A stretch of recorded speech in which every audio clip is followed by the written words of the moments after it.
Hello बच्चों, स्वागत है आप सभी का हमारी क्लास में।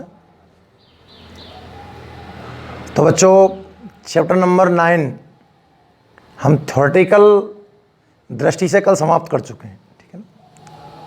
एक आध हेडिंग बची हुई है, वो मैं लास्ट में लूँगा, है ना। अब हम चर्चा करते हैं कुछ क्वेश्चनों पर। क्वेश्चन भाई काफ़ी मोस्ट इंपॉर्टेंट होते हैं और एग्जाम में आने की प्रबल संभावना है। साथ में क्वेश्चनों में हमारा चैप्टर का रिवीजन भी होता रहेगा। पूरे क्वेश्चन लेंगे अपन।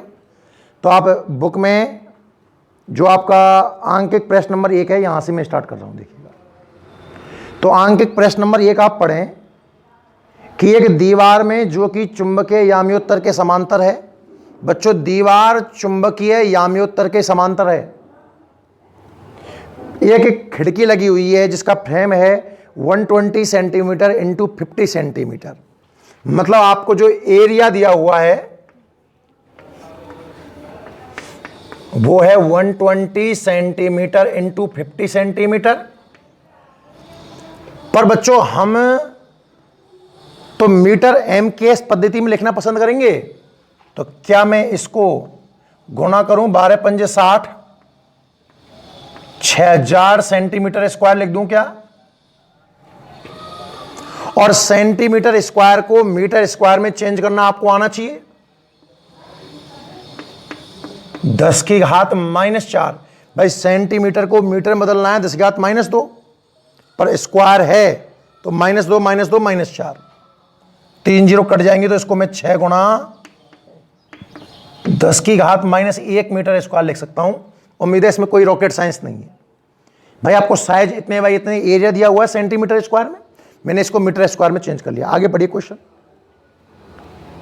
का कुल प्रतिरोध 0.01 ओम है। रेजिस्टेंस आपको दिया हुआ है।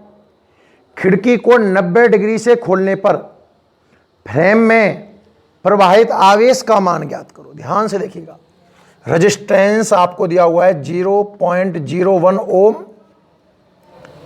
बोल रहा है कि खिड़की को 90 डिग्री से, दिमाग लगाइएगा बच्चों,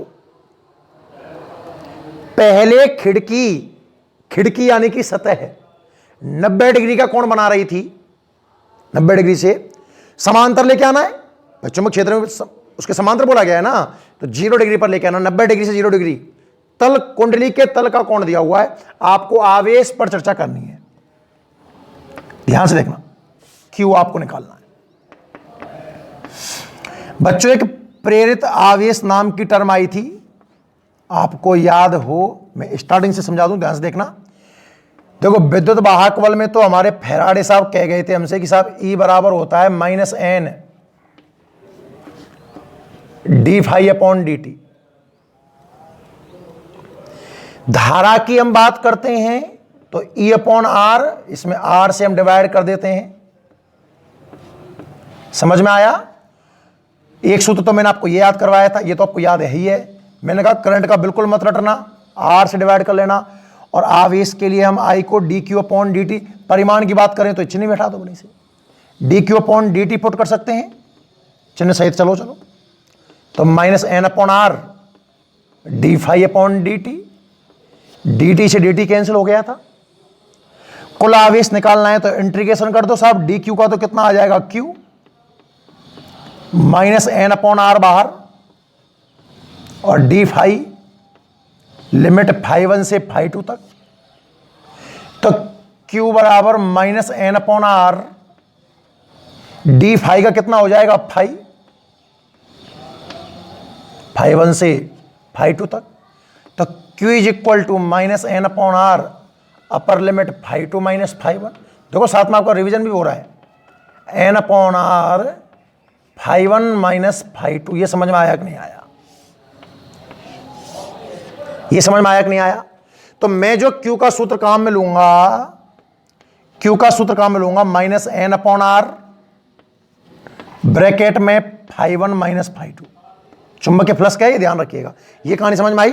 एक पूरी हेडिंग में मैंने आपको ये चीजें पढ़ाई थी। अब हमें देखो 2 मिनट के अंदर पढ़ लिया हमने। आगे देखिए बच्चों। तो सर जी Q तो निकालना है, बढ़िया है, माइनस हट गया। N/R फेरे दिए क्या? नहीं दिए, कोई दिक्कत नहीं है, नहीं दिए, 1 मान लेंगे। जब फेरे की जानकारी ना होगी तो 1 मान लेंगे। सर जी φ1 φ2 को क्या करोगे? भैया मैंने आपको बताया कि फाई होता है बी ए cos थीटा, तो φ1 कितना हो जाएगा देखना बी, अच्छा चुंबकीय क्षेत्र नहीं दिया क्या इसने, दे रखा है भाई ब्रैकेट में, यदि H बराबर 0.36 गाउस चुंबकीय क्षेत्र दे रखा है, आंसर नहीं है ये, H यानी कि वही चुंबकन क्षेत्र की, तो कोई दिक्कत नहीं है, 0 पॉइंट कितना गाउस है, 36 गाउस। पर बच्चों ये भी तो हमारा टकला में होना चाहिए, और गाउस और टकला याद आया कुछ, 0.36 गुना 10⁻⁻4 टेस्ला, या इसी को मैं 36 गुना 10⁻⁻6 टेस्ला कह सकता हूं। तो बी तो कॉमन है, ये H बी का ही काम कर रहा है, आप तो ये ध्यान रखो, तो बी में 1 2 नहीं लगाना, बी एरिया फिक्स है, बदलेगा केवल कौन, तो यहां कौन θ1 और यहां कौन θ2। अब θ1 और θ2 कितने हैं, ध्यान से देखना, θ1 मतलब प्रारंभिक कोण, प्रारंभ में खिड़की 90 का कोण बना रही थी, सतह 90 का कोण बना रही थी, और याद करो यहां θ होता है बी वेक्टर और ए वेक्टर का कोण, और मैंने कहा सतह का दे दे, तो पहला कोण तो है बच्चों 90 - 90 यानी कि 0 डिग्री, और फिर दूसरी स्थिति में समांतर कर रहा है, कुंडली 0 हो जाएगी तो क्षेत्रफल सदिश 90 का कोण बनाएगा। अरे कहानी समझ में आई? मैं एक बार यहां तक दोबारा लिखना चाहूं उसको ना, कभी थोड़ा अजीब सा हो गया, दोबारा देख लीजिए आप यहां तक। एरिया आपको समझ में आ गया, रेजिस्टेंस 0.01 ओम दिया हुआ है, चुंबकीय क्षेत्र लिख दूं मैं आपके लिए, ये लो 0.36 गाउस या 36 गुना 10⁻⁻6 टेस्ला, गाउस के -4, 2 पॉइंट यहां से आ गए। कोण की बात करें तो θ1 और θ2 दो कोण चाहिए। पहले बोल रहा है कि खिड़की 90 डिग्री पर है, खिड़की मतलब खुद सतह 90 पर है, सतह 90 पर है तो हम 90 में से 90 घटा देंगे 0 डिग्री, और फिर सतह 0 होना चाहती है तो 90 में से 0 घटा दो 90 डिग्री। मैंने कहा ना सतह कोण दे तो 90 में से माइनस कर लेना, और आपको आवेश निकालना है Q, अब कर लो। Q का सूत्र है सर जी N/R, अच्छा फेरे नहीं है तो क्या 1/R लिख दूं, समझिएगा, फेरे की चर्चा कहीं कर रहा है क्या, भाई इतने फेरे हैं, फेरे नहीं है तो एक मानना पड़ता है, φ1 - φ2 पूरा लिखो, और आप आगे भैया फाई चेंज हो रहा है थीटा की वजह से, तो बी ए तो कांस्टेंट रहेगा, cos θ1 माइनस cos θ2। आगे बढ़ो, हमें क्या निकालना है, Q निकालना है साहब, तो दोनों में से बी ए को बाहर निकाल लो, सूत्र ये बन के तैयार हुआ, BA/R cos θ1 माइनस cos θ2। सारे आंकड़े इसमें पुट करके देखिएगा, बी कहां है, बी 36 गुणा 10⁻⁻6, एरिया कितना है 6 गुणा 10⁻⁻1, रेजिस्टेंस कितना है, क्या इस चीज को तुम 10⁻⁻2 नहीं लिख सकते क्या, 1 गुणा 10⁻⁻2, तो मैंने 10⁻⁻2 लिख दिया। पहला कोण θ1 कितना है 0 डिग्री, और cos 0 कितना आता है 1, दूसरा कोण 90 डिग्री, cos 90 कितना आता है 0, सॉल्व कर लो, 36 गुणा 6 216 गुणा 10⁻⁻7, नीचे से -2 गए तो ऊपर प्लस के 2 हो जाएंगे, -7 + 2 -5, ब्रैकेट में से 1 निकल के आया। अब आप चाहो तो इसको माइक्रो में कन्वर्ट कर सकते हो, आपकी इच्छा है। आप 2.16 किताब में आंसर किस टर्म में दिया हुआ है, किताब में तो आंसर ही नहीं दिया हुआ, तो आप वैज्ञानिक विधि के अनुसार आंसर लिख दो। कैसे करोगे बताओ, या ऐसा करो माइक्रो में लिख दो, माइक्रो के लिए इसको 2160 गुणा 10⁻⁻6 कूलम लिख सकते हैं, और -6 क्या होता है माइक्रो, तो 2160 माइक्रो कूलम, ये भी हमारा आंसर हो सकता है। या वैज्ञानिक विधि के अनुसार आप लिखना चाहो इसको तो 2.16 गुना 10⁻³ रह जाएगा मिली कूलम, वो भी इसका आंसर सही होगा। कहानी समझ में आई, आप नोट करिए। बहुत इजी क्वेश्चन है, बस समझने का खेल है, थोड़ा सा समझ में आ जाएगा फिर तो इसमें कुछ भी नहीं है ना। पहला क्वेश्चन।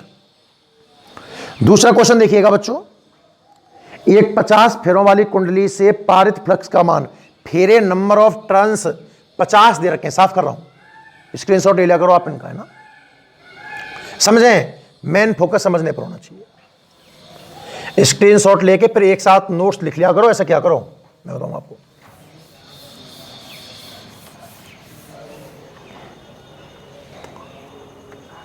क्वेश्चन नंबर 2, फेरे कितने हैं? 50। नंबर ऑफ टर्न्स कितने दिए हैं? 50। फेरों वाली कुंडली से पारित फ्लक्स, फ्लक्स दे रखा है आपको 5e, 0.02 cos 100 pi T weber. 5e 0.02 cos 100 pi T weber. जो चुंबकीय फ्लक्स की जो वैल्यू दे रखी है वो दे रखी है आपको 0.02 cos 100 पाई टी मात्रक वेबर है। अधिकतम प्रेरित विद्युत वाहक बल निकालना है। 2-3 क्वेश्चन है इसमें, 2-3 क्वेश्चन है।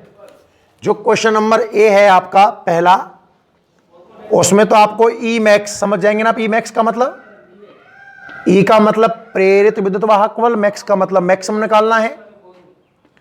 बी जो पार्ट है इसमें आपको ई निकालना है, या लिख दूं मैं आपको टी बराबर 0.01 सेकेंड पर प्रेरित विद्युत वाहक बल निकालना है।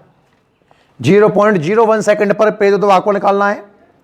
और सी पॉइंट जो कह रहा है, यहां लिख देता हूं, वो T is equal to 0.005 second पर, ऐसे आपको ई निकालना है, जबकि इसमें दिया हुआ है रेजिस्टेंस 100 ओम। ये क्वेश्चन है, समझिएगा क्वेश्चन, कोई दिक्कत नहीं। अब ध्यान से बोर्ड पे देखें। 500 फेरे हैं, फ्लक्स का एक समीकरण दिया हुआ है। समझने वाली बात, फ्लक्स का क्या दिया है सर जी? समीकरण। और प्रेरित विद्युत वाहक बल की बात करवा रहा है। फ्लक्स का समीकरण और टी के पदों में, वो भी किसके पदों में जब बच्चों? टी वेरिएबल है। और बात करवा रहा है प्रेरित विद्युत वाहक बल की। तो फैराडे की याद आएगी भाई मुझे। तो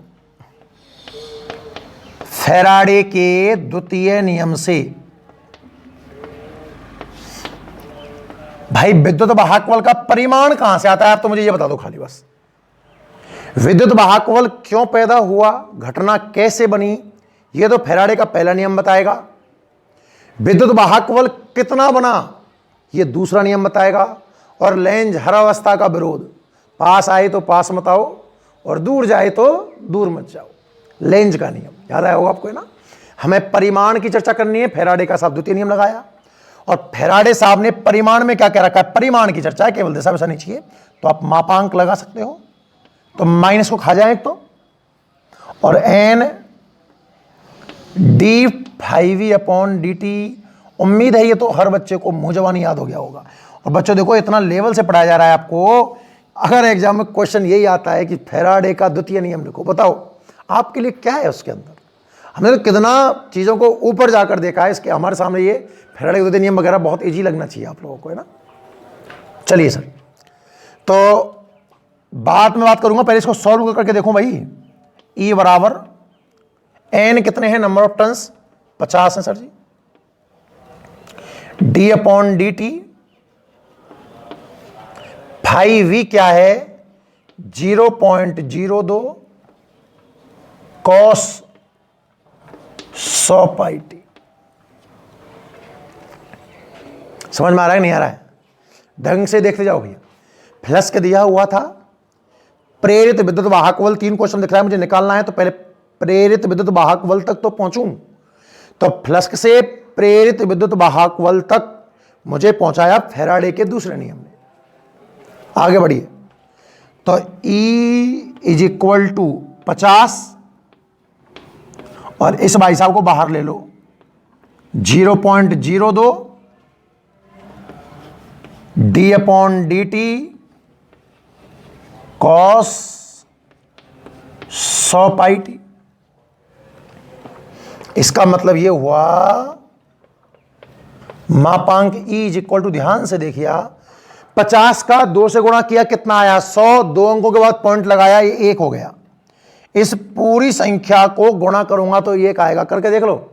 50 का 2 से गुणा कर लो 100, 2 अंक के बाद पॉइंट 1.001 आया, और 1 से गुणा करने पर कभी कोई फर्क पड़ता नहीं है। तो सर आगे अवकलन हमने कॉस का किया, और कॉस का जब आप अवकलन करोगे तो यह आएगा माइनस साइन 100 पाई टी अंदर रहेगा एक तरीके से। भाई अभी तो आपने कॉस का अवकलन किया है ना, तो कॉस का अवकलन आता है माइनस साइन, कोण जो है सो है। अब इस कोण का भी करना है, 100 पाई टी का भी अवकलन करना है विद रेस्पेक्ट टू टी। तो 100 पाई कांस्टेंट है, चुपचाप बैठ जाएगा, और टी का कितना हो जाएगा 1, मतलब 100 पाई से गुणा हो जाएगा, 100 पाई से गुणा हो जाएगा। कहने का मतलब जो प्रेरित विद्युत वाहक बल का परिमाण आया है, परिमाण की बात कर रहा हूं, तो क्या इस माइनस को वापस से खा जाऊं? तरीका ये भी था, मैं यहां माइनस लगा के रखता, ऐसे कर लो यार, ये माइनस लगा लो, यहां माइनस आएगा, यहां माइनस आएगा, ये प्लस बन जाएगा, उससे क्या फर्क, चिन्ह पर ध्यान नहीं देना, बात ये है। तो मापांक ई 100 पाई को मैं आगे ले रहा हूं, आया साहब हमारा 100 पाई साइन और कोष्टक में 100 पाई टी। ये समझ में आया कि नहीं आया, पहले तो आप ये बताइए। मेन सवाल यही हो गया, ये मान लो तो खाली संख्याएं जमाने आए, फेरे दिए गए थे, फ्लक्स का समीकरण दिया गया था, और विद्युत वाहक बल अलग अलग कंडीशन में वो हमसे निकलवाना चाह रहा है। तो पहले तो फ्लक्स से हमें प्रेरित विद्युत वाहक बल तक पहुंचना है, और वहां तक हमें पहुंचाएगा फैराडे का सेकंड नियम। कौन से भाई साहब पहुंचाएंगे? फैराडे का सेकंड नियम पहुंचाएगा। अच्छा, ये पहुंच गए हम यहां तक। अब आगे बढ़ते हैं साहब, 3 क्वेश्चन है। अब क्वेश्चन नंबर 1 की बात करता हूं। आपको चाहिए अधिकतम विद्युत वाहक बल, ई मैक्स, सेट मैक्स वाला मैक्स नहीं है, मैक्स फॉर मैक्सिमम। मैक्सिमम जमाते हैं, देखिए 100 तो जो है वही रहेगा, 100 में तो क्या मैक्सिमम क्या मिनिमम आप बताओ, 100 तो 100 ही रहेगा। पाई की वैल्यू आप भले ही 3.14 जमा दो, अभी फिलहाल चलो पाई रहने दो, फिर एक साथ देख लेंगे। और जब बात होती है मैक्सिमम मिनिमम की, तो आप सब परिचित हो कि साइन की वैल्यू मैक्सिमम 1 होती है। साइन की औकात 1 से बाहर की नहीं है। कभी नहीं देखा होगा आपने आज तक कि साइन की वैल्यू 1.1 भी हो जाए, 1.001 भी हो जाए, पॉसिबल ही नहीं है। -1 से 1 तक इसकी रेंज है।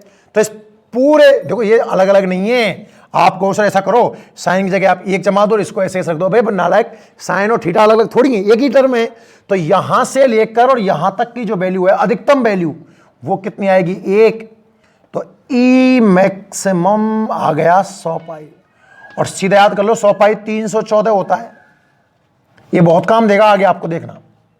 अरे आपको मैंने इसलिए थोड़ा सा याद करवाने के लिए बोला है। अरे कर मरो मत, पाई की वैल्यू आप 3.14 जमा के देखो, 3.14 का 100 से गुणा करूंगा, 2 जीरो 2 पॉइंटों को खत्म कर देंगे, और क्या बचेगा मेरे पास 314 बचेगा। तो मैक्सिमम प्रेरित विद्युत वाहक बल, अधिकतम ईएमएफ जो बचेगा वो कितना बचेगा 314, और ये मेरा पहला आंसर आ गया।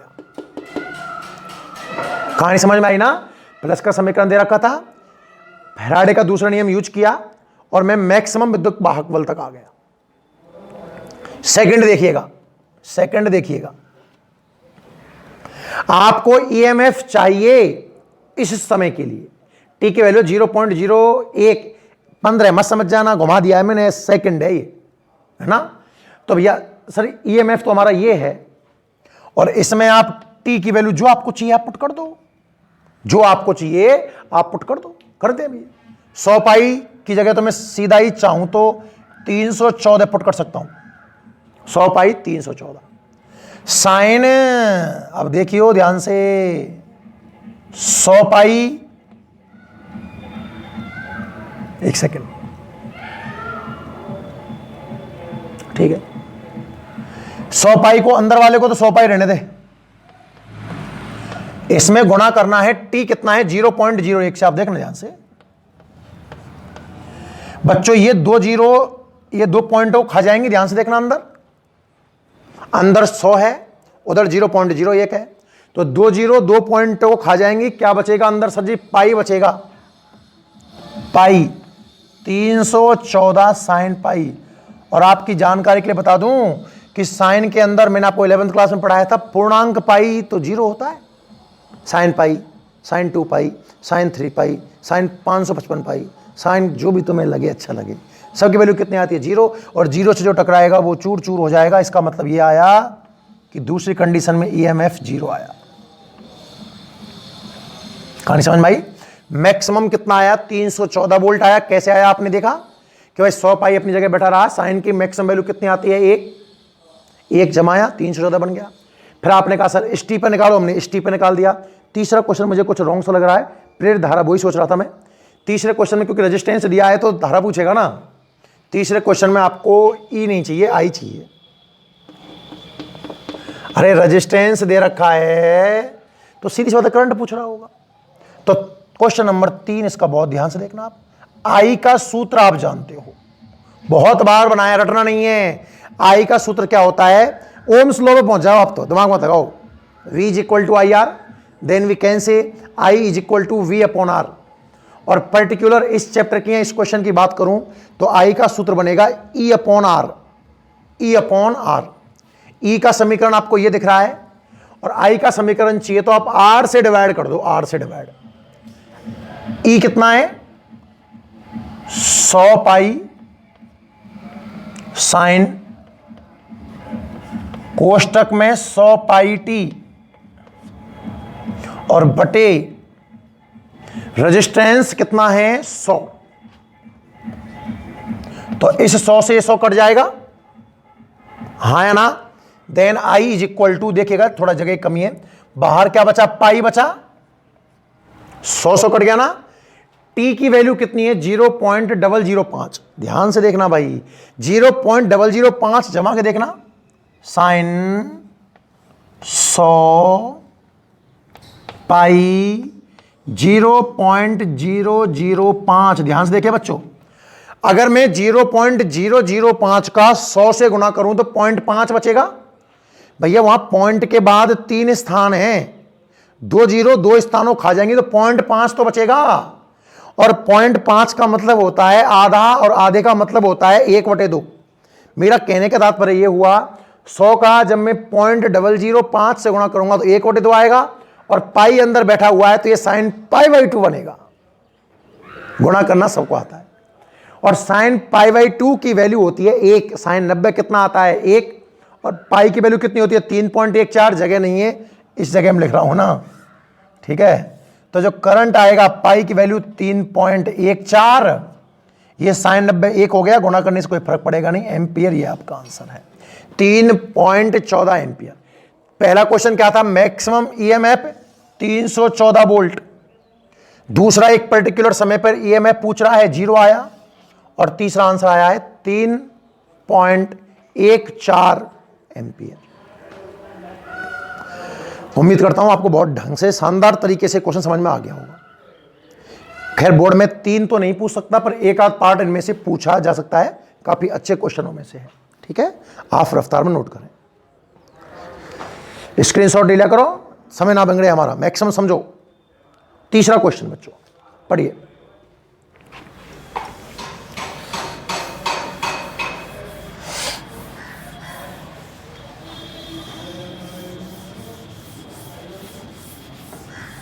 देखिए तीसरा क्वेश्चन बोल रहा है कि 50 फेरों वाली कुंडली, एक कुंडली जो है उसमें फेरे हैं 50। कुंडली में फेरे कितने हैं? 50। मतलब नंबर ऑफ टर्न्स, फेरों की संख्या कितनी है? 50 फेरे हैं। आगे बढ़िए। 0.6 टेस्ला चुंबकीय क्षेत्र के लंबवत रखी है। चुंबकीय क्षेत्र 0.6 टेस्ला, और सुनना कुंडली खुद लंबवत रखी है, कुंडली का तल लंबवत है। तो हम तो कौन 90 माइनस करके लेंगे, 90 माइनस 90 0। आगे देखते हैं, थीटा लिख दो, चलो आप तो बोलेंगे यार लंबवत रखी है तो 90 माइनस 90 0 डिग्री। कुंडली का क्षेत्रफल 0.2 मीटर स्क्वायर है, एरिया आपको दे रखा है 0.2 मीटर स्क्वायर। कुंडली का प्रतिरोध 10 ओम है, आपको रेजिस्टेंस 10 ओम दिया हुआ है। प्रेरित आवेश का मान क्या होगा, आपको Q का मान ज्ञात करना है। और इसमें 2 सवाल हैं। पहला सवाल बोल रहा है कुंडली को 180 डिग्री से घुमा दिया जाए, इसको θ1 मान लूं भाई अब मैं, तो θ2 180 डिग्री हो जाए। अब कुंडली का तल घूमे 180, चाहे सदिश घूमे, वो तो बराबर बात है। और दूसरे में चुंबकीय क्षेत्र से बाहर निकाल दें, चुंबकीय क्षेत्र से बाहर निकाल दें। देखिएगा देखिएगा, समझने वाला क्वेश्चन है, बहुत अच्छी तरीके से देखिएगा। चुंबकीय क्षेत्र से बाहर निकाल दें,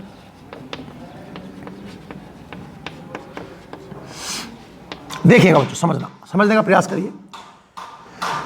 फेरे दिए गए हैं, चुंबकीय क्षेत्र दिया हुआ है, पहला कोण दिया हुआ है, पहला कोण दिया हुआ है, आपको एरिया दिया हुआ है, रेजिस्टेंस वगैरह सब दिए गए हैं। धारा निकालने का, आवेश निकालना है, धारा निकालने का, आवेश निकालना है। प्रेरित आवेश, रेजिस्टेंस तो काम आएगा नहीं, इसका मतलब क्या। प्रेरित आवेश का सूत्र आपको मैंने अभी क्वेश्चन नंबर 1 में बताया था बच्चों, क्या था, N/R, अरे आ गया, आएगा यार, सॉरी, N/R φ1 - φ2, ये सूत्र है ना। अब 2 सवाल हैं इसमें। पहला सवाल देखिएगा आप, Q = number of turns 50, N की जगह 50 जमाओ सा, रेजिस्टेंस 10 जमाओ। φ1 का सूत्र क्या होगा, चेंज कोण ही तो हुआ है, तो BA तो रहेगा ही इसमें, BA cos θ1 और इसका BA cos θ2। जरा कहानी को आगे बढ़ाऊं तो ये कितना आएगा, 5, कितना आएगा 5, B कितना है, B 0.6, यानी कि 6 गुणा 10 की घात -1। क्षेत्रफल कितना है, 2 गुणा 10 की घात -1। और पहला कोण कितना है, पहला कोण तो आपको दे रखा है 0 डिग्री, तो cos 0 डिग्री माइनस B तो यही है 6 गुणा 10 की घात -1, A भी यही है 2 गुणा 10 की घात -1। और cos दूसरा कोण है 180 डिग्री, ये दिया हुआ है प्रश्न में, 0 से 180 घुमाया है। सॉल्व करना कितना आता है। Q = देखो 5 तो बाहर है ही है, यहां से लेकर यहां तक की टर्म दोनों में से कॉमन दिख रही है क्या मुझे, कितना है, 6 दूनी 12 गुणा 10 की घात -2। cos 0 की वैल्यू आती है 1, और आपकी जानकारी के लिए बता दूं कि cos 180 होता है -1। देन 1 -1, तो माइनस प्लस हो जाएगा, 1 + 1 2 हो जाएगा अंदर, 2, 5 गुणा 2 कितना आएगा, 10 यहां सेट करूंगा तो इसका -1 बचेगा, और उसे यहां सेट करूंगा तो आप आराम से करके देखना 1.2 कूलम बचेगा। गुणा भाग करना सबको आता है, या वैसे देख लो, 12 पंजे 60, ये 60 गुणा 10 की घात -2 है, यहां से 2 आया, 60 गुणा 2 कितना आया, 120 गुणा 10 की घात -2, 2 माइनस सेट करेंगे तो 1.2 कूलम ही बचेगा। फर्स्ट समझ में आया। सेकंड भी आवेश निकालना है, सूत्र तो यही लगने वाला है, Q = N/R φ1 - φ2। अब ध्यान से देखिए, Q = N कितना है 50, R कितना है 10, फाई हो जाएगा BA cos θ, तो B कितना है 6 गुणा 10 की घात -1, A कितना है 2 गुणा 10 की घात -1, cos θ पहला कोण कितना है 0, तो cos 0 वैल्यू कितने आ गए 1, माइनस, बहुत ध्यान से देखना, दूसरी बार आप इसको चुंबकीय क्षेत्र से बाहर निकाल दिया, और बच्चों जैसे ही आपने चुंबकीय क्षेत्र से बाहर निकाला होगा, चुंबकीय क्षेत्र 0 हो गया, और इस फाई के सूत्र में B आएगा ना, और V 0 मतलब दूसरा फ्लक्स 0। समझने वाली बात यह है। पहला क्वेश्चन तो कोण पर चर्चा करवा रहा है कि कोण इतने से इतना बदला, ऐसा क्वेश्चन तो आप पहले कर भी चुके हो, आपके लिए बहुत इजी है। दूसरा क्वेश्चन आप समझ लो ध्यान से कि ये ऐसे बोल रहा है कि आपने जो कुंडली है वो चुंबकीय क्षेत्र से बाहर निकाल दी। और बच्चों जैसे ही आपने कुंडली चुंबकीय क्षेत्र से बाहर निकाली, चुंबकीय क्षेत्र हो गया 0 और चुंबकीय क्षेत्र 0 होने से फ्लक्स भी हो गया 0। अब कर लो इसको कितना आया है। Q is equal to, check कर कितना आया, 12 गुना 10⁻² और 12 पंजे 60, तो 60 गुना 10⁻², तो आवेश आ गया 0.6 कूलम। पहले का आंसर तो है 1.2 कूलम और दूसरे का आंसर है 0.6 कूलम। क्लियर है? जल्दी से नोट करो चलो।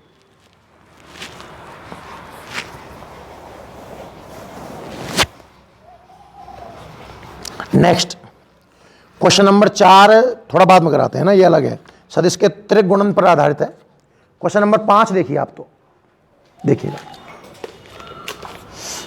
अभी क्वेश्चन बड़े बड़े थे ये तो 2 दिन तो ना, अब छोटे छोटे क्वेश्चन है।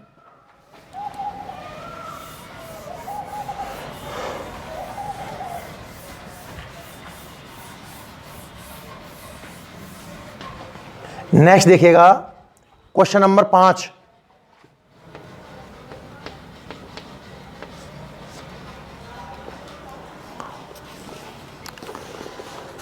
एक 1000 फेरों, जो आंकड़ा समझ में आए तुरंत लिख दिया करो। एन की वैल्यू है साहब 1000, फेरे हैं 1000 और 0.2 गुना 0.1 मीटर स्क्वायर आकार, एरिया 0.2 गुना 0.1 का मतलब हुआ 2 गुना 10⁻² मीटर स्क्वायर। कुंडली 0.2 टेस्ला के चुंबकीय क्षेत्र में, 0.2 टेस्ला का एक चुंबकीय क्षेत्र लिया, 4200 चक्कर प्रति मिनट लगाती है। स्मॉल एफ बोल जा करो आप, तो दिमाग मत लगाओ। 4200 ऐसे क्वेश्चन किए ना आपने पहले, चक्कर पर मिनट, और आप जानते हो कि हमें तो चक्कर पर सेकंड चाहिए। देखो देखते हैं और कोई डाटा तो नहीं है। कुंडली में प्रेरित विद्युत वाहक बल का अधिकतम मान ज्ञात करो। आपको ई मैक्स ज्ञात करना है, ई मैक्स ज्ञात करना है। देखिएगा, विचार करिए ध्यान से, सोचिए। देखो इसको चेंज कर लिया, बी को आप लिख दो सर जी 2 गुना 10⁻⁻1, ठीक रहेगा। चक्कर पर मिनट ये आवृत्ति का मात्रक नहीं है हमारी नजर में। हमारी नजर में आवृत्ति का मात्रक है चक्कर पर सेकंड, चक्कर पर सेकंड। मिनट को सेकंड में कन्वर्ट करना है, 60 से भाग देना होगा। और यहां 60 सोचूं तो 0 से 0 कट जाएगी और 7 बार 70 चक्कर पर सेकंड। फेरे दे दिए, एरिया दे दिया, चुंबकीय क्षेत्र दे दिया, आवृत्ति दे दी, और ईएमएफ का मैक्सिमम मान कैसे निकलेगा कोई बताएगा मुझे? क्या करना चाहिए भैया, क्या करना चाहिए बताओ दे। एक सूत्र आया था ई का, NVA sin ω t, याद है क्या? समरूप चुंबकीय क्षेत्र में आयताकार कुंडली की घूर्णन गति के कारण प्रेरित विद्युत वाहक बल। मैंने कैसे कहा था कि भाई फाई बराबर होता है VA cos थीटा, पर घूर्णन गति में फाई हो जाएगा BA cos ω t। ये कहां से आया पता है ना आपको? कोणीय वेग ओमेगा थीटा अपॉन टी था, थीटा ओमेगा टी बन गया था, और ई निकालने का तरीका था -d∅/dt।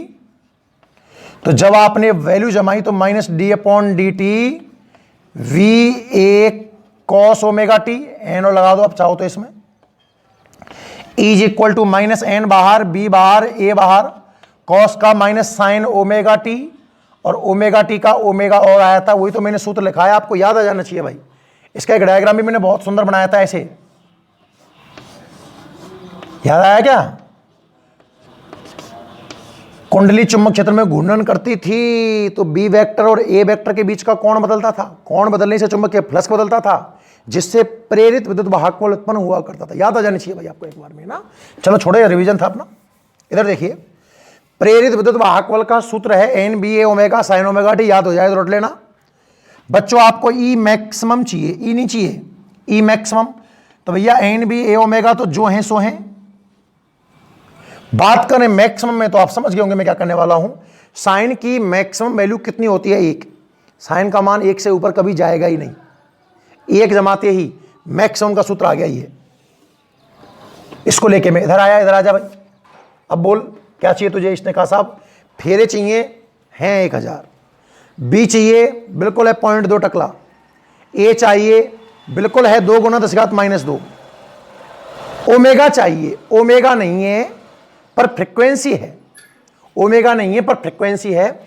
तो मैं इस सूत्र को मॉडिफाई करके एन बी ए ओमेगा को मैं 2πf लिख सकता हूं। अब सारे आंकड़े जमा के देख ले। एन 1000, बी 2 गुना 10⁻⁻1, एरिया 2 गुना 10⁻², जगह नहीं है उधर, 2π 2 गुना 3.14 गुना आवृत्ति कितनी है? 70। अब सॉल्व कर ले, इसमें क्या है। Then E max is equal to, देखिए देखिए देखिए, 2 गुना 2 4 गुना 2 8, 8 का गुना इससे करना, 8 चौक 32 के 2 हासिल 3, 8 3 11 हासिल 1, 8 या 24 और 1 25, 25.12, 2 गुना 2 4 गुना 8 गुना 3.14 25.12 गुना 7 गुणा 10⁻। देखो 3 जीरो ये रही, 4 जीरो हो गई, माइनस की 3 तो प्लस की 1 जीरो बची। बच्चों 7 का गुणा करूं, 14 के 4 हासिल 1, 7 और 1 8, 7 गुना 5 35 के 5 हासिल 3, 7 दूनी 14 और 3 17, गुणा करना है 10 से। कुल मिलाकर के जो ई मैक्सिमम बना 1758.4 वोल्ट बना। ई मैक्स कितना बना? किताब में आंसर क्या चेक करिएगा, 1758.4, 1758.4 बिल्कुल। कहां दिमाग लगाया बताओ आप? अरे दिमाग लगाने जैसे की बात ही नहीं, सिंपल कैलकुलेशन है, गुणा भाग करना मुझे पता है, आप मोस्ट इंटेलिजेंट हो, कैसा भी गुणा भाग आप इजीली सॉल्व कर सकते हो। बस समझने वाली बात क्या थी, समझने वाली बात क्या थी, एक तो इसका चक्कर समझ लेना भाई। और वैसे चक्कर तो आपको बहुत जल्दी समझ में आते हैं ना, चक्कर पर मिनट को चक्कर पर सेकंड में कन्वर्ट करना, और ईएमएफ का एक सूत्र याद आ जाना चाहिए आपको, एन बी ए ओमेगा साइन ओमेगा टी। उम्मीद है आपको समझ में आ गया होगा, तो आप नोट कर लें इसको। नेक्स्ट बात करें क्वेश्चन नंबर 6 की। देखिए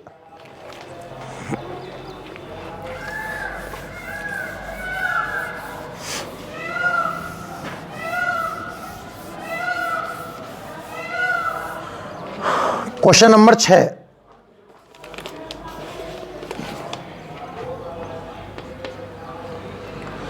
एक मीटर लंबी चालक छड़ एक सिरे के सापेक्ष 0.01 टेस्ला के चुंबकीय क्षेत्र के तल के लंबवत तल में, मतलब चुंबक के क्षेत्र अगर ऐसे डॉट या क्रॉस है तो वो बोर्ड के तल में घूम रही है, जो हमने हेडिंग पढ़ी थी। लिखते हैं 1 मीटर लंबी, एल का मान है साहब 1 मीटर, 0.001 टेस्ला का चुंबकीय क्षेत्र, 0.001 टेस्ला, कहने का मतलब 10⁻³ टेस्ला,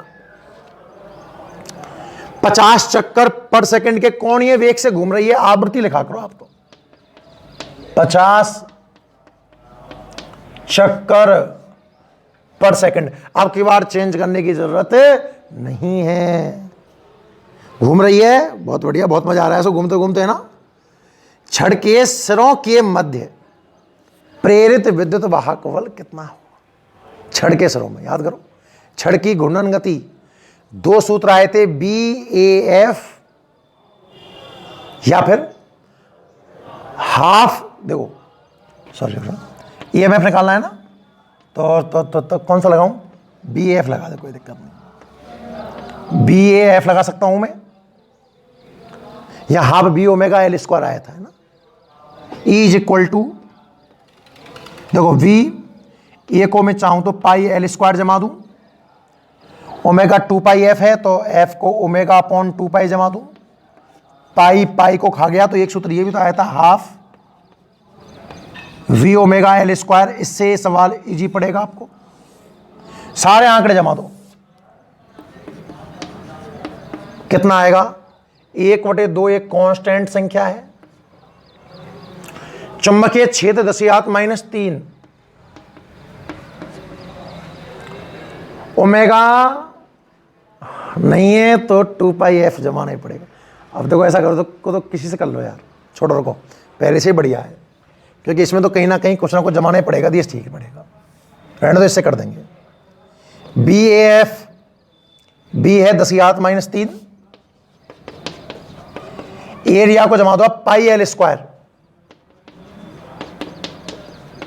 इसमें जमा दो आंकड़े, पाई 3.14 एल स्क्वायर 1 का स्क्वायर 1 और आवृत्ति मतलब 50। अब जरा गुणा करके देखूं, 5 चौक 20 की 0 हासिल 2, 5 और 2 7, 5 तिया 15.70 गुणा 10⁻⁻2 और वैज्ञानिक विधि के अनुसार लिखूं या वैज्ञानिक विधि अनुसार क्या लिखूंगा स्क्वायर 0.157 वोल्ट। चेक करियो आंसर 0.157। आंसर कहां है? बिल्कुल 0.157। बड़ा सिंपल क्वेश्चन है। बी एफ से कर लो चाहे half B omega L square जमा लो, वो आपको बड़ा इजी तरीके से हो जाएगा। मतलब इसमें ऐसी कोई रॉकेट साइंस नहीं है जिसमें आपको बहुत ध्यान लगाना पड़े, काफी सरल क्वेश्चनों में से। उम्मीद है बच्चों बड़े समझ में आ रहा होगा, है ना। अगर आपने पहले थोड़ा पढ़ रखा होगा तो मौज हो रही होंगी, और नहीं तो फिर भैया बाउंसर जा रही होंगी ना। नेक्स्ट देखिएगा अगला क्वेश्चन। बात करें हम क्वेश्चन नंबर 7 की, पढ़िएगा ध्यान से। 0.0 मीटर व्यास, क्वेश्चन नंबर 7। व्यास दे रखा है तो त्रिज्या जो होती है आप सब जानते हो, व्यास का आधा होती है। व्यास कितना है 0.05, त्रिज्या ये। अब देख लेंगे आगे सॉल्व करेंगे तो जरूरत पड़ेगी जब। 500 घेरे पर सेंटीमीटर, ओहो ये क्या हो सकता है। अगर 500 घेरे होते तो मैं कैपिटल एन लिखता। 500 घेरे पर सेंटीमीटर, एकांक लंबाई के घेरे हैं, स्मॉल एन है भाई साहब, स्मॉल एन है। और सुनिए ध्यान से, 500 घेरे पर सेंटीमीटर, पर सर जी सेंटीमीटर से काम थोड़ी चलेगा। हमें तो अगर घेरे जैसे मान लीजिए एकांक लंबाई के सूत्र भी हैं तो घेरे पर मीटर में चाहिए, सेंटीमीटर में सवाल थोड़ी सॉल्व करूंगा। तो मैं क्या करूं 500 घेरे को घेरे रहने दो, सेंटीमीटर को मीटर जमाते समय क्या मुझे ऐसा करना होगा, 1 सेंटीमीटर में 10⁻² मीटर, और -2 को ऊपर ले जाऊंगा ना, तो 500 × 100 घेरे पर मीटर। और इसको मैं लिखूंगा 5 × 10⁻⁴ घेरे पर मीटर। बताओ स्मॉल एन समझ में आया कि ढंग से नहीं आया? सवाल की जान ये है। त्रिज्या व्यास से आधा हर कोई निकाल सकता है, घेरे में कन्फर्म गलती होती है। 500 घेरे पर सेंटीमीटर, पहली बात तो बच्चों को यही समझ में नहीं आता है कि ये स्मॉल एन है। आपको समझ में आया ना, घेरे बटे लंबाई है तो स्मॉल एन वो एक अंक लंबाई घेरे तो भैया, पर सेंटीमीटर में है तो मुझे मीटर में कन्वर्ट करना है। आप देखिएगा ध्यान से ना। नेक्स्ट आगे बढ़ते हैं। 2 सेंटीमीटर त्रिज्या है 100 घेरों वाली प्रणालिका, सॉरी दूसरा पढ़ लिया। प्रणालिका लंबाई 1 मीटर है, स्मॉल एल लेते हैं ना, क्योंकि कैपिटल एल तो स्वयं प्रेरकत्व होता है इसमें। जब इसमें 3 एम्पियर की धारा प्रवाहित की जाती है, करंट भाई साहब 3 एम्पियर, तो चुंबकीय फ्लक्स का मान ज्ञात करो। चुंबकीय फ्लक्स निकालना है, कोई टेंशन नहीं। चुंबकीय फ्लक्स के निकालेंगे φv।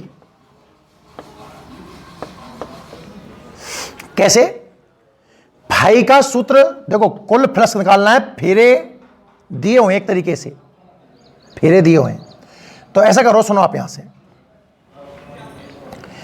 भाई बी का नॉर्मल सूत्र है बी ए कॉस थीटा, एक फेरे का कोल निकालना है तो एन से गुणा करना पड़ेगा, एन बी ए कॉस थीटा। ये समझ में आया कि नहीं आया? एक स्टेप काट दिया मैंने बीच में से। अरे एक फेरे का प्लस निकालना होता तो आपका सूत्र होता बी ए कॉस थीटा, और एन फेरों का है तो एन बी ए कॉस थीटा, एन बी ए कॉस थीटा। आगे बढ़ाओ भाई इस कहानी को, मान जमाओ। 5 इज इक्वल टू एन, फेरे है ही नहीं है, कोई दिक्कत नहीं। बी परिनालिका की बात करिए ना, mu not an I upon L, और इनटू में ए की जगह पाई आर स्क्वायर, और कौन जीरो हो जाता है परिनालिका में आपको पता होना चाहिए, बहुत बार पढ़ा दिया है। अब देखो सेटिंग देखना आपको हमारी। बच्चों आपको स्मॉल एन दिया हुआ है, दो तरीके हैं, आप चाहो तो यहां से कैपिटल एन निकाल लो। कैसे देखना, स्मॉल एन का सूत्र होता है कैपिटल एन बटे एल, तो कैपिटल एन का सूत्र क्या आ जाएगा sir ji? Small N into L. ये स्मॉल एन तो है ही है, लंबाई कितनी है 1 मीटर, 1 से गुणा और कर दो, ये सरल तरीका रहेगा आपके लिए। तो कैपिटल एन निकाल लिया मैंने, सब 5 गुणा 10 की पावर 4 घेरे।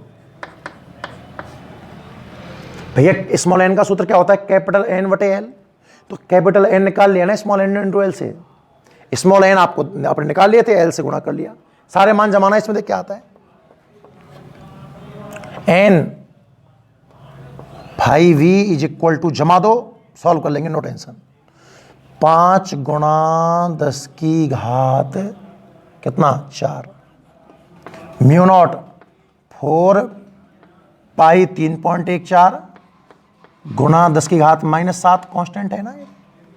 फिर एन यानी कि 5 गुणा 10 की घात 4,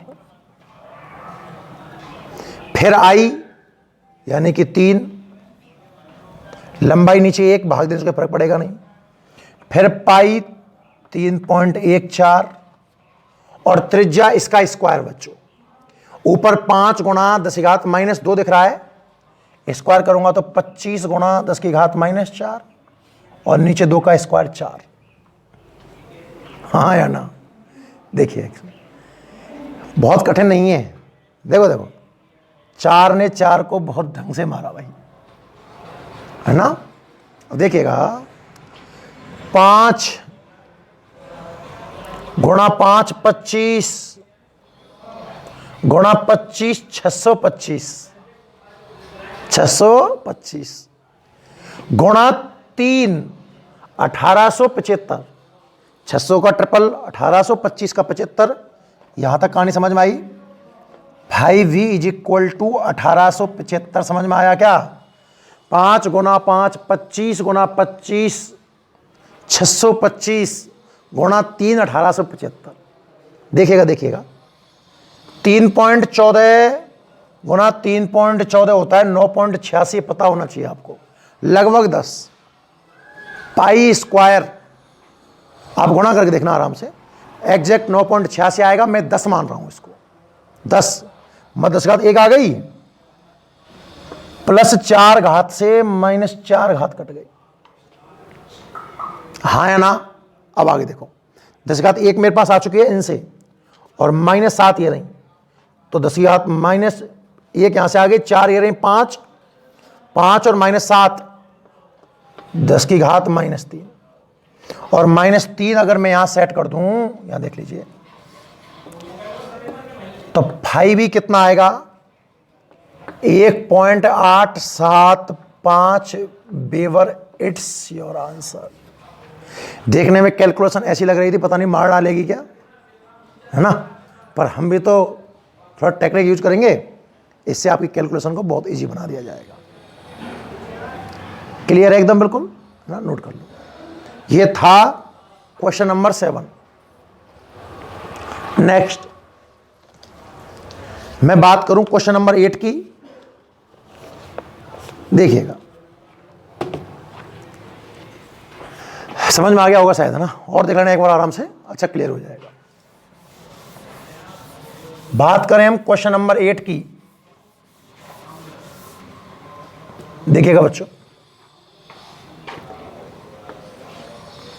क्वेश्चन नंबर 8 है, 2 सेंटीमीटर त्रिज्या, रेडियस दे रखी है 2 सेंटीमीटर, 100 फेरों वाली कुंडली, एन दिया हुआ है 100 फेरे, परिनालिका की लंबाई 50 सेंटीमीटर है, लेंथ 50 सेंटीमीटर मतलब 1/2 मीटर, परिनालिका के अंदर निर्वात हो तो परिनालिका का स्वयं प्रेरकत्व क्या होगा, एल निकालना है भाई साहब।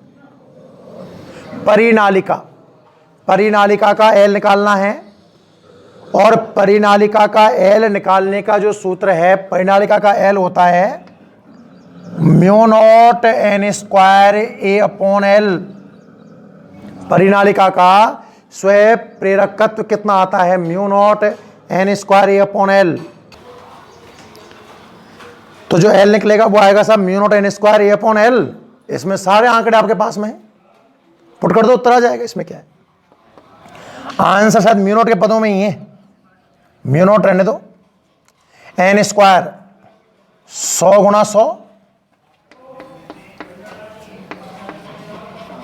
क्षेत्रफल πr² जमा दें तो पाई 3.14, r² 2 सेंटीमीटर को 2 गुणा 10⁻² मीटर लिख लूं, और इसका स्क्वायर करूंगा तो 4 गुणा 10⁻⁻4,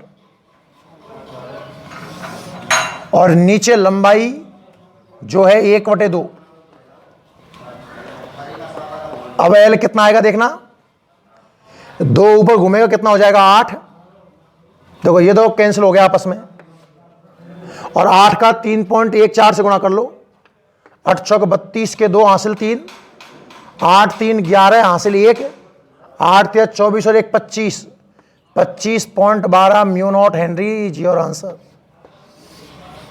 बिल्कुल सरल सूत्र है, और अगर μ0 को भी हटवाए कोई टेंशन नहीं है, 4 पाई इंटू 10⁻⁻7 जमा देना, तो जो नया आंसर आएगा हेनरी में वो आपका फाइनल आंसर हो जाएगा। ठीक है, नोट करो इसको, जाओ जल्दी से। क्वेश्चन नंबर 8, क्वेश्चन नंबर 9 देखिए भाई, एक और देख लो, एक लास्ट क्वेश्चन और देखो।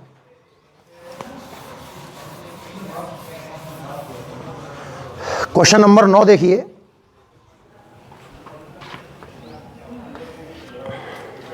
पढ़िए, इंपॉर्टेंट लगाना।